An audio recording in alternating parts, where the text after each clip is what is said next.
இவனுக்கு வணக்கம்.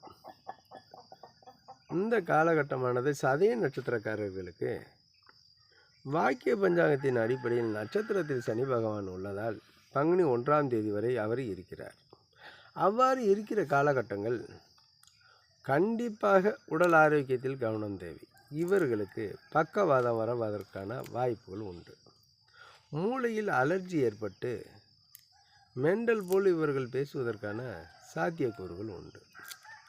இவர்கள் அருகில் உள்ள அரசமரம் உள்ள பிள்ளையார் கோயிலில் வழிபடலாம், அல்லது சனியின் குருநாதரான பைரவரை வழிபடலாம், அல்லது ஆஞ்சநேயரை வழிபட்டு வரலாம், அல்லது தசரதன் சொன்ன வழிபாட்டு முறைகளை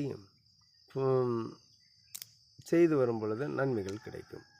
அல்லது நலதீர்த்தம் என்று நலதீர்த்தத்தில் நீராடி திருநள்ளாறில் சனீஸ்வர பகவானை வழிபட்டு வந்தால் இவர்களுக்கு நன்மைகள் கிடைக்கும்.